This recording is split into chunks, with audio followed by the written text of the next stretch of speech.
बड़ी सादड़ी नगर में सोमवार को नामांकन दाखिल के अंतिम दिन भाजपा प्रत्याशी गौतम दत्त ने विशाल नामांकन रैली के साथ शुभ मुहूर्त में अपना नामांकन दाखिल किया। आपको बता दें कि नामांकन से पूर्व नगर के प्रमुख गोल चौराहा पर विशाल नामांकन सभा का आयोजन किया गया। सभा में उपस्थित सभी भाजपा पदाधिकारी, पूर्व विधायक, पूर्व प्रधान, पूर्व मंडल अध्यक्षों द्वारा भाजपा प्रत्याशी गौतम दत्त को विजय बनाने का उपस्थित जनसभा से आह्वान किया। कर्नाटक सांसद लहर सिंह सोमैया ने भी सभा को संबोधित किया और कर्नाटक सांसद ने झाला मान सिंह और महाराणा प्रताप की वीरता और बलिदान को याद किया। सभा को संबोधित करते हुए भाजपा प्रत्याशी गौतम दत्त ने कहा कि 2018 में जो कांग्रेस ने झूठे वादे कर सरकार बनाई, न ही किसानों का कर्ज माफ हुआ और न ही युवाओं को रोजगार भत्ता दिया गया। 4.5 साल तक मुख्यमंत्री अशोक गहलोत अपनी कुर्सी बचाने में लगे रहे। दत्त ने कांग्रेस प्रत्याशी बद्रीलाल जाट पर भी निशाना साधा और कहा कि जिस प्रकार डेयरी चुनाव में अपनी तीसरी संतान की जानकारी छुपाकर सरस डेयरी चेयरमैन अध्यक्ष पद प्राप्त किया। सभा को संबोधित करते हुए सीपी जोशी ने राज्य की कांग्रेस सरकार पर निशाना साधा और कहा कि इन 5 वर्षों में बेरोजगार युवाओं को बेरोजगारी भत्ता तो नहीं दिया गया, 19 बार पेपर लीक करवाकर उनको प्रताड़ित किया। सीपी जोशी ने अपने भाषण के अंत में उपस्थित जन समुदाय से भाजपा प्रत्याशी गौतम दत्त को जिताने का आह्वान किया। नामांकन सभा की समाप्ति पर विशाल जन समूह के साथ रथ पर सवार होकर प्रदेश अध्यक्ष सीपी जोशी, भाजपा प्रत्याशी गौतम दत्त, कर्नाटक सांसद लहर सिंह सोमैया, जिला अध्यक्ष मिट्टूलाल जाट द्वारा झालामान की मूर्ति पर माल्यार्पण कर नगर के प्रमुख मार्गों से होते हुए रैली के रूप में कानौड़ दरवाजा स्थित अंबेडकर सर्कल पहुंचकर अंबेडकर की मूर्ति पर माल्यार्पण किया गया।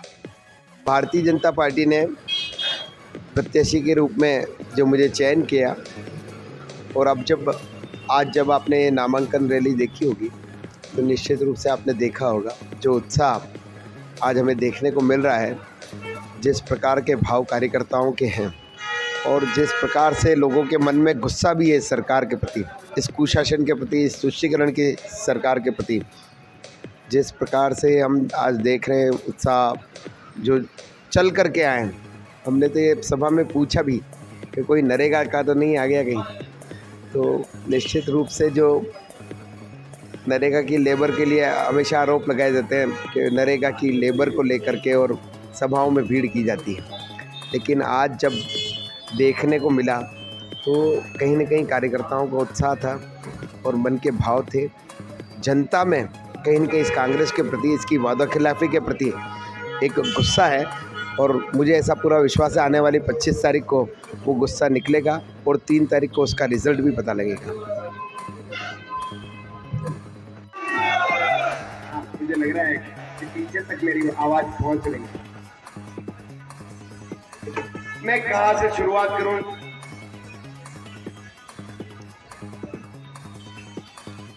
निश्चित रूप से जो प्रेम स्नेह आप सबका मुझे दिख रहा है, जो आशीर्वाद जिस दिन से पार्टी ने प्रत्याशी के रूप में मुझे तय किया, उस दिन से जो आपका स्नेह प्रेम, जो मुझे आशीर्वाद आपका मिल रहा है, उसके लिए मैं दोनों हाथ जोड़ करके आपका धन्यवाद। आज हमारे इस नामांकन की सभा एवं रैली में हम सबको मार्गदर्शन करने पधारे राज्यसभा के सदस्य और हमारे वरिष्ठ भारतीय जनता पार्टी के नेता आदरणीय लहर सिंह जी साहब सिरोया कर्नाटक से हमारे बीच पधारे। एक बार जोरदार करतल ध्वनि का स्वागत करें। हमारी इस सभा में हमारे बीच उपस्थित भारतीय जनता पार्टी के जिले के अध्यक्ष जी आदरणीय मिट्टूलाल जी जाट साहब, पूर्व जिला अध्यक्ष जी आदरणीय रतन जी भाई साहब, हम सबके वरिष्ठ और इस विधानसभा के पूर्व विधायक साहब जो हमारे कहीं न कहीं हमारे सीनियर हैं, जिनके मार्गदर्शन में हम आगे बढ़े, ऐसे हमारे पूर्व विधायक आदरणीय छगनलाल जी सिसोदिया साहब के भी लिए एक बार जोरदार ताली आप जरूर करें। कार्यक्रम में विराजमान हमारे नगर पालिका के चेयरमैन साहब और हमारे वरिष्ठ नेता पूर्व मंडल अध्यक्ष जी आदरणीय शंभूलाल जी साहब मेनारिया, पूर्व चेयरमैन साहब आदरणीय पुष्कर जी माली, हमारी जिले की पूर्व अध्यक्षा महिला मोर्चा की आदरणीय आभा जी, हमारे सभी 8 ही मंडल अध्यक्ष, अगर नाम लूंगा थोड़ा सा लंबा हो जाएगा, सभी माननीय सभी हमारे डुमला के, बड़ी चादरी के, ग्रामीण, नगर निकुम, आसावरा और बारावर्दा के सभी मंडल अध्यक्ष,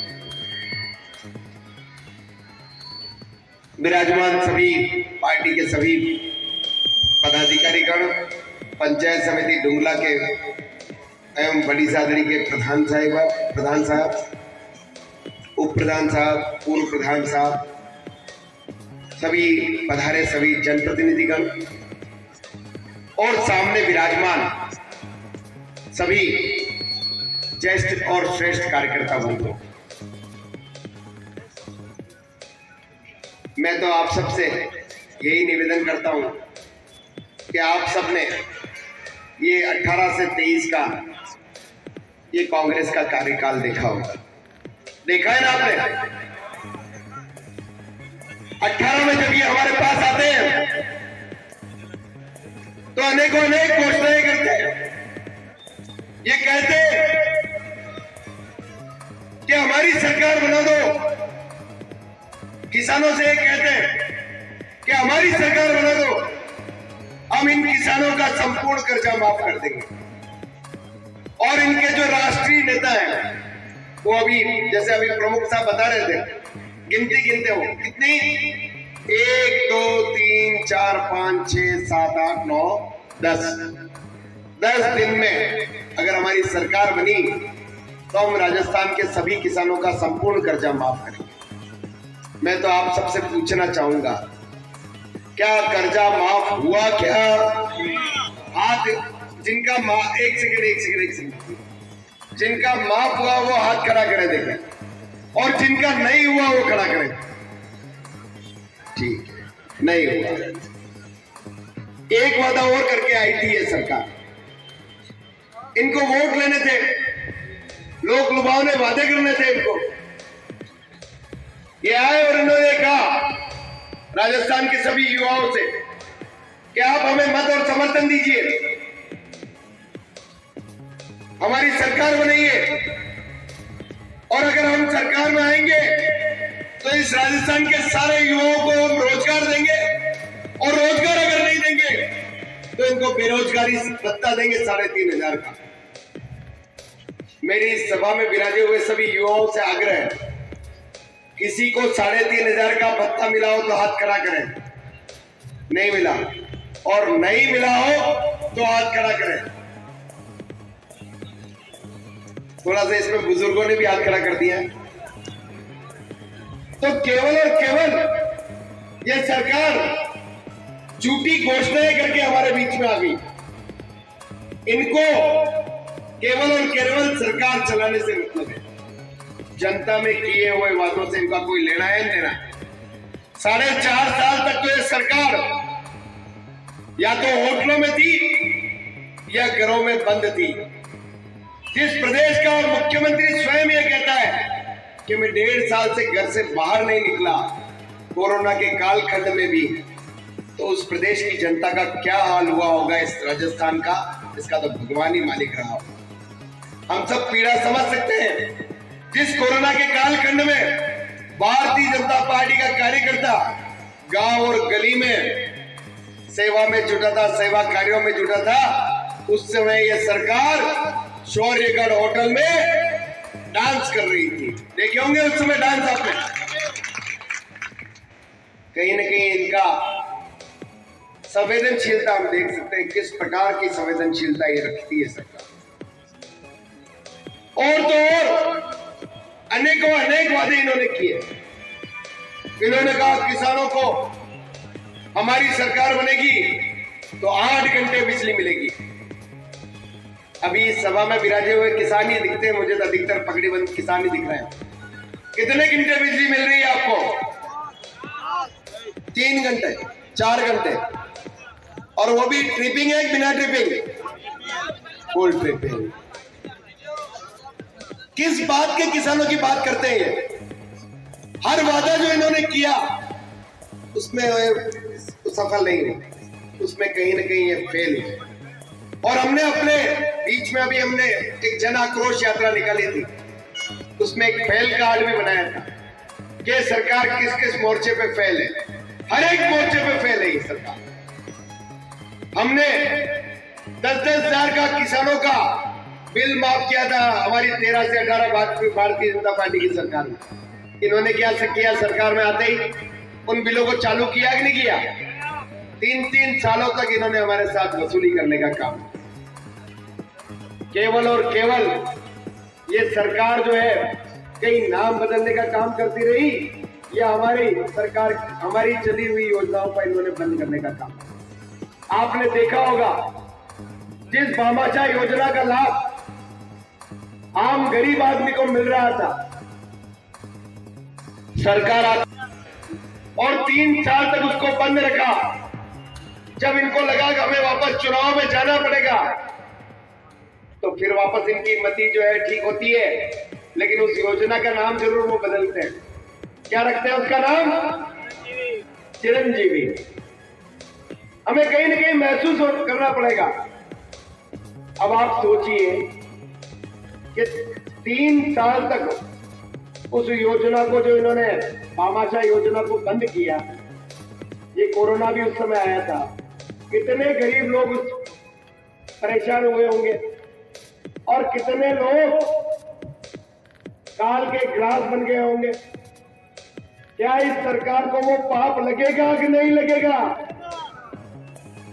और मुझे तो ऐसा लग रहा है, मैं पिछले 10-12 दिनों से जनता के बीच में जा रहा हूं, तो जनता ने तो मन बना लिया इनका बोरिया बिस्तर बांधने का। किस तरह से यही करते अपने एक अन्नपूर्णा रसोई चलती थी कि नहीं चलती थी, जिसमें गरीबों को 5 रुपए में नाश्ता और 8 रुपए में भोजन उपलब्ध होता था। जैसे ही सरकार बनी, इन्होंने तुरंत उस योजना को बंद कर दिया और बंद करके 3 साल तक उसको रोके रखा। और रोक करके आज हम जब देखते हैं 3 साल बाद, 4 साल बाद वो वापस उसको चालू करते हैं, लेकिन उसका फिर नाम बदलते हैं। जिस अन्नपूर्णा देवी के नाम से भ्रष्टाचार जो है वो चरम पे पहुंच गया है। और ये भ्रष्टाचार के आरोप कोई हम नहीं लगा रहे, ये भ्रष्टाचार के आरोप लगा रहे इनके सरकार के विधायक, इनके चुने हुए विधायक। क्या बोल रहे हैं इनके विधानसभा में?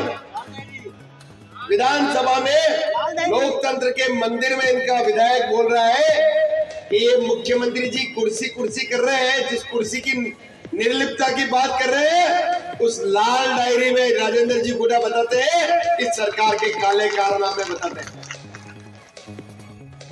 और मारपीट करके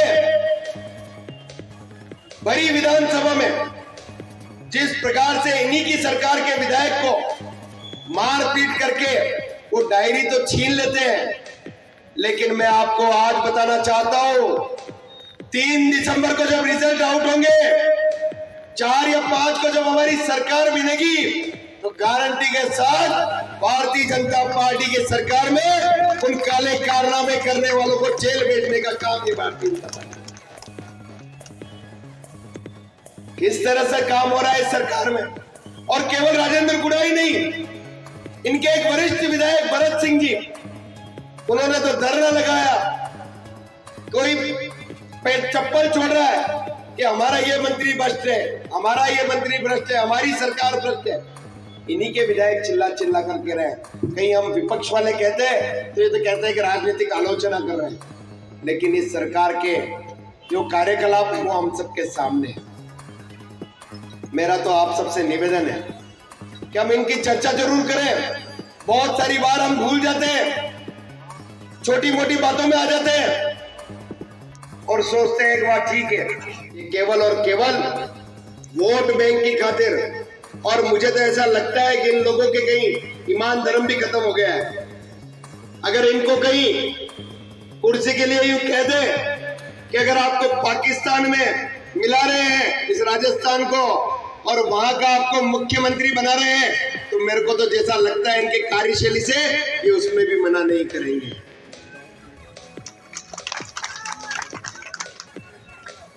इस प्रकार की सोच है इसकी।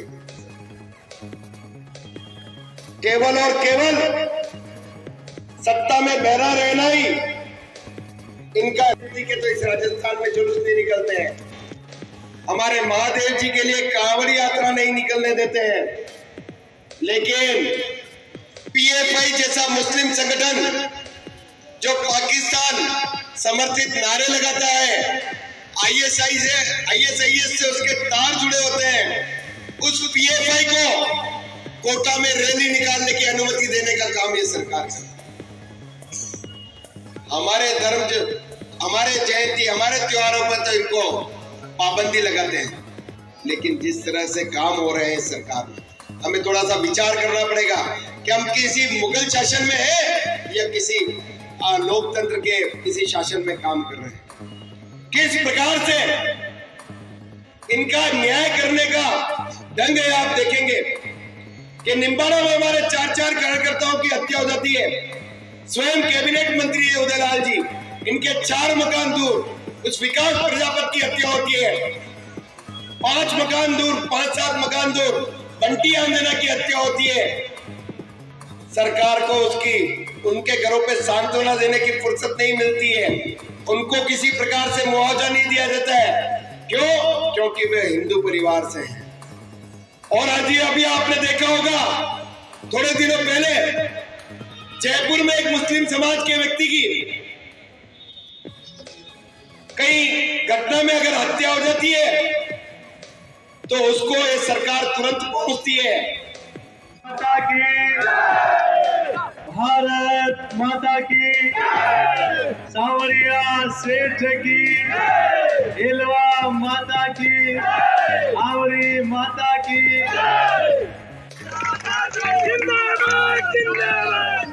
हमारे बीच में उपस्थित राजस्थान की मूल धरती के और कर्नाटक से राज्यसभा के सांसद आदरणीय लहर सिंह जी, यहाँ उपस्थित पार्टी के जिलाध्यक्ष माननीय मिठूलाल जी, पूर्व जिलाध्यक्ष भाई रतन जी, और जिनके निमित्त आज इस नामांकन सभा में आने का अवसर मिला है, ऐसे इस विधानसभा के पूर्व विधायक भाई गौतम दक्ष जी,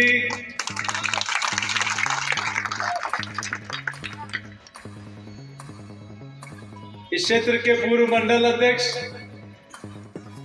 और मेरे साथ प्रधान रहे आदरणीय शंभूलाल जी, यहाँ के चेयरमैन साहब, यहाँ के प्रधान साहब, यहाँ के पूर्व चेयरमैन साहब, सभी हमारे मंडल के अध्यक्ष, हमारे पूर्व विधायक आदरणीय युवा नेता आदरणीय छगन जी सिसोदिया साहब, हमारे बैंक के पूर्व चेयरमैन माननीय कमलेश कुरैश जी, यहाँ उपस्थित, आवाज जी का नाम नहीं लूंगा तो फिर खाना कौन खिलाएगा, और हमारे आदरणीय कल्याण पोखरना जी, यहाँ उपस्थित सभी पार्टी के वरिष्ठ नेतागण, सभी जनप्रतिनिधि पदाधिकारीगण और जाला मल्ला के इस सर्कल पर, इस पावन धरती पर उपस्थित देवतुल्य जनता जनार्दन कार्यकर्ता मित्रों, मातृशक्ति युवा साथियों, सबसे पहले तो मैं क्षमा चाहता हूं कि थोड़ा देरी से पहुंचा, लेकिन आने के बाद ये महसूस हो रहा है कि जिन लोगों ने मुझे यहाँ तक पहुंचाया, आज उन लोगों के बीच में आकर अपने आप को बहुत अच्छा सा महसूस कर रहा हूँ। क्योंकि जिस धरती ने एक नहीं 2 बार सांसद बनाकर और सांसद बनने के बाद आज भारतीय जनता पार्टी की अगुवाई करने का अवसर मिल रहा है, वो काम करने का अवसर मिल रहा है, और राजस्थान में आप सब लोगों के सहयोग और समर्थन से, आदरणीय नरेंद्र मोदी जी के आशीर्वाद से राजस्थान में कांग्रेस का सुपड़ा सफाया करने का भी अवसर मिला।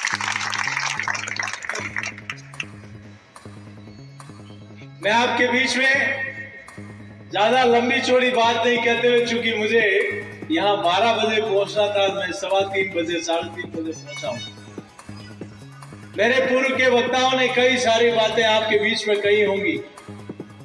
मैं आपके बीच में इतना जरूर कह सकता हूं कि आप सब लोगों के सहयोग से पार्टी की जिम्मेदारी जब से मिली है, पूरे प्रदेश में जाने का अवसर मिला है और आप राजस्थान के जनता जनार्दन के चेहरे की चमक और उनकी आंखों में विश्वास देखकर मैं दावे के साथ कह सकता हूं कि अब की बार कांग्रेस पार्टी 21 का आंकड़ा भी पार नहीं कर पाए। वो इसलिए कह रहा हूं कि 2018 में जिस विश्वास के आधार पर वो लोग बहुमत में आए और बहुमत में आने के बाद जो धोखा राजस्थान की जनता को दिया, राजस्थान की जनता भी अब कमर कस के बैठी है। वो युवा भी कमर कस के बैठा है, वो किसान भी कमर कस के बैठा है, वो नारी शक्ति भी दुर्गा का रूप बनाकर बैठी है। ये कौन सी सरकार है जो नारी की रक्षा नहीं कर सकती? ये कैसी सरकार है जो किसानों को कहा कि हम कर्जा माफ करेंगे, उसके साथ वादा खिलाफी की? ये कौन सी सरकार है जो कहा कि बेरोजगारी भत्ता देंगे, भत्ता तो नहीं दिया, लेकिन 19 बार पेपर लीक कर दिया।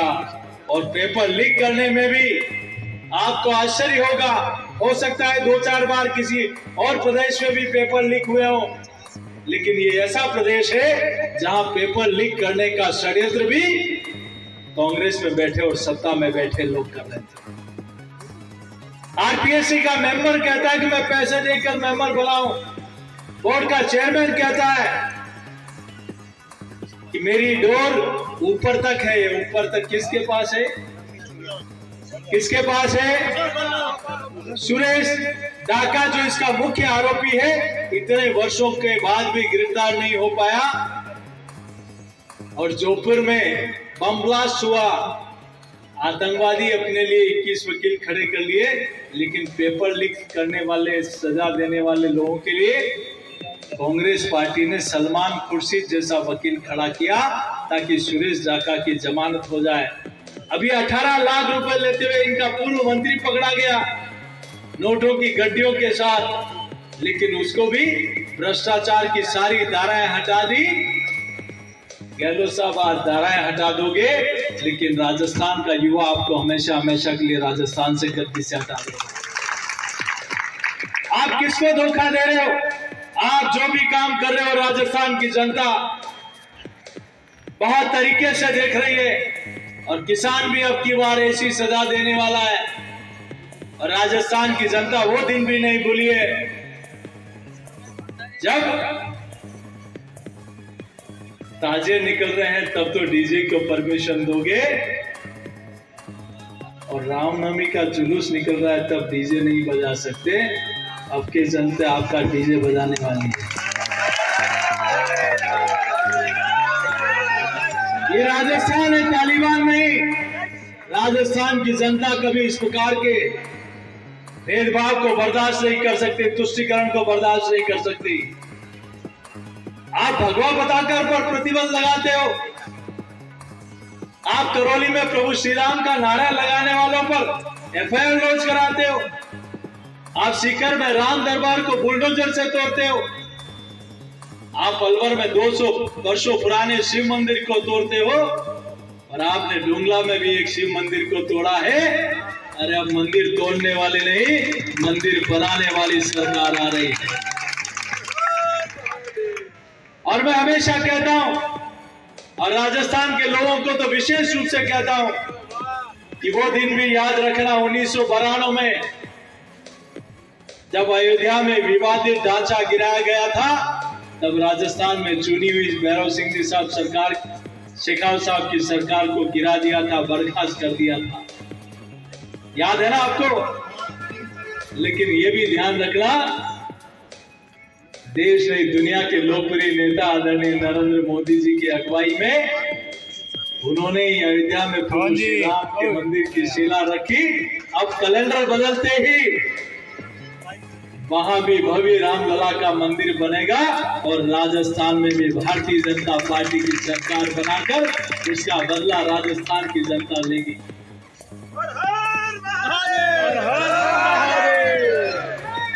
मैं आपके बीच में ये जरूर कहूंगा, आदरणीय मोदी जी जब उदयपुर जयपुर आए थे तो उन्होंने एक ही बात कही थी कि राजस्थान में डबल इंजन की सरकार बनानी है।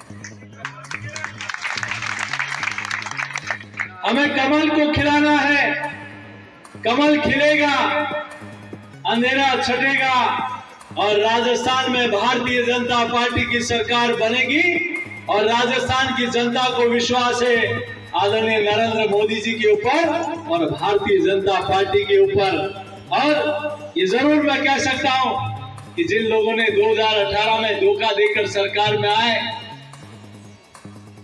इस बार राजस्थान की जनता भी उनको ऐसा धोखा देने वाली है और ऐसा धक्का देने वाली है कि कांग्रेस पार्टी हमेशा हमेशा के लिए राजस्थान से जाने वाली है।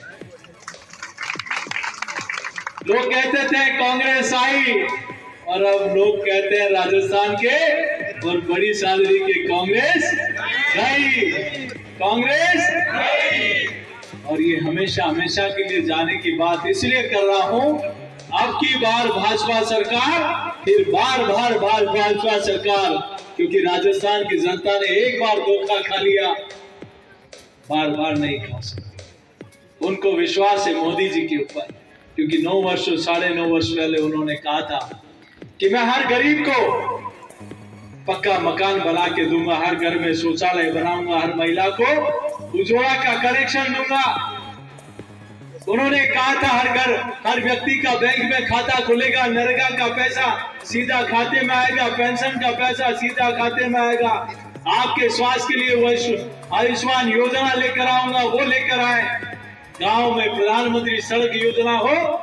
और आपने तो देखा है कि 2014 में आपने मोदी जी की सरकार बनाई और मुझे यहाँ मोदी जी को प्रधानमंत्री बनाने के लिए मुझे भी आप लोगों ने चुन के भेजा।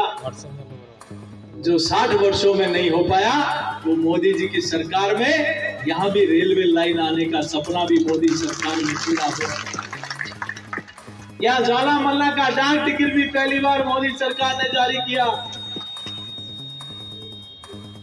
हम तो बात खाली मावली से बड़ी सादड़ी की करते थे, अब तो मावली से मारवाड़ और बड़ी सादड़ी से नीमच तक का, मालवा तक का, मालवा से मेवाड़ और मेवाड़ से मारवाड़ को जोड़ने का काम भी ये मोदी सरकार में होगा। ये मैं दावे के साथ कह सकता हूँ, वो स्वीकृत भी हो गया और आगे भी बढ़ चुका है। भाई गौतम जी जब विधायक थे, मुझे अच्छी तरह ध्यान है कि यहाँ एक महाविद्यालय स्वीकृत हुआ था। बीच में एक ऐसी सरकार आ गई जो झूठ बोलने वाली, लूट करने वाली सरकार आ गई। आदरणीय ललित जी ने ईमानदारी से 5 वर्षों से काम किया, लेकिन एक ऐसी सरकार आई जिसने भ्रष्टाचार के सारे रिकॉर्ड तोड़ दिए। गौतम जी, आपने जो महाविद्यालय स्वीकृत कराया था, 100 बच्चे थे, 6 अध्यापक थे, प्राध्यापक थे, अब 600 बच्चे हो गए और 1 प्राध्यापक रह गया। आप विधायक बनिए, भाजपा की सरकार बनेगी, फिर से भव्य इमारत उस महाविद्यालय की बनेगी। यहाँ जो विकास के काम बाकी बच गए हैं, कई सड़कें भी बनाए, मैंने उन विकास कार्यों की चर्चा आपके बीच में नहीं करना चाहता। यहाँ शंकर सिंह जी बैठे हैं, आजादी के 35 वर्षों के बाद पहली बार टीएसपी क्षेत्र भी स्वीकृत कराने का काम नरेंद्र मोदी जी की सरकार ने किया। आज आप और हम सब लोग इस मोड़ पर खड़े हैं क्योंकि ये चुनाव कोई साधारण चुनाव नहीं है, ये धर्म युद्ध है। और ये फिर से दिल्ली में नरेंद्र मोदी जी को पदासीन कराने का एक मार्ग प्रशस्त करेगा। पहले जयपुर जीतेंगे, फिर दिल्ली जीतेंगे। तैयार है ना हम सब लोग इसके लिए? तैयार हैं? ये विश्वास दिलाए। मेरे साथी शंभूलाल जी भी बैठे हैं, भाई पुष्कर जी भी बैठे हैं। हम सब लोग, मैं सर झुकाकर हाथ जोड़कर इन सब का आभार प्रकट करता हूं। ये पार्टी हमारी माँ है। इस देश को लेकर टिकट मांगना, बातचीत करना, ये सबका अधिकार है, लेकिन टिकट मिलने के बाद माँ को सर्वोपरि मानकर इस विचारधारा के साथ चलने के लिए आपका अभिनंदन करें। जोरदार ताली बजाकर जोरदार अभिनंदन करें। आज मैं अध्यक्ष हूं, कल कोई और होगा। आज मैं सांसद हूं, हो सकता कल कोई और हो। ये दायित्व आते जाते रहते हैं, लेकिन पार्टी और माँ कभी नहीं बदलती। जिस पार्टी की वजह से हमें पहचान मिली है, जिस पार्टी की वजह से हमें ये इतना बड़ा पहचान बढ़ी है, आज हम उस पार्टी को मौका है कमल खिलाने का, क्योंकि यही कांग्रेस पार्टी है जिसने इस पार्टी को और इस धरती माता को, सनातन को गालियां देने का काम किया था। लेकिन कांग्रेस पार्टी के लोग भूल गए, ये स्टेचू लगा है ना झालावाड़ का, हल्दी घाटी के युद्ध में हिंदुजा सूरज को बचाने के लिए यही धरती है जिन्होंने अपना सर, और इस धरती पर भी अकबर आया था, और इस देश में भी औरंगजेब हो, चाहे गोरी हो, गजनवी हो, अलाउद्दीन खिलजी हो, खूब आक्रांता है, लेकिन कोई सनातन को खत्म नहीं कर पाया। तो कांग्रेस के कुछ तथाकथित चंद लोग हिंदुस्तान से क्या सनातन को खत्म कर देंगे। सनातन हमारे रग और रग में बसा है, दिल और दिमाग में बसा है। सनातन को गाली देने वाले सुन लेना, राजस्थान की जनता 25 तारीख को ईवीएम का बटन दबाकर ऐसा जवाब देगी कि तुम्हारी 7 पीढ़ियां भी सनातन को गालियां देना भूल जाएंगी। और मैं आपको विश्वास दिलाता हूं, ये पूरा मंच और आप सब लोगों के दम पर मैं विश्वास दिलाता हूं कि राजस्थान में इस बार आप सब लोगों के सहयोग से अब की बार ऐतिहासिक भारतीय जनता पार्टी की सरकार बनने वाली है। तैयार है हम सब लोग? तैयार है? कमल खिलाने को तैयार है? गौतम जी को जयपुर भेजने को तैयार है? मैं और पूरा मंच आपको विश्वास दिलाते हैं कि बड़ी सादरी में विकास के जो काम बच गए हैं वो डबल ताकत के साथ हम सब लोग मिलकर पूरे कराएंगे। और मैं आपके बीच में यही और विश्वास, आज मैं 9 तारीख को मोदी जी आ रहे हैं, तो मैं विश्वास दिला दूं कि बड़ी सादरी की जनता ने तय कर लिया, बड़ी सादरी में कमल खिलाने और गौतम जी को जिताने का। कह दो यहाँ कमल खिलाओगे, जिताओगे, कांग्रेस को भगाओगे, पेपर लीक करने वालों को सजा दोगे, किसानों को धोखा देने वालों को सजा दोगे, तुष्टीकरण करने वालों को निपटाएंगे। तो बोलो मेरे दोनों हाथ, साथ हाथ खड़े करके बोलो भारत माता की, भारत माता की, सियावर रामचंद्र भगवान की। बंधुओं, मैं आपसे यही प्रार्थना करता हूँ 25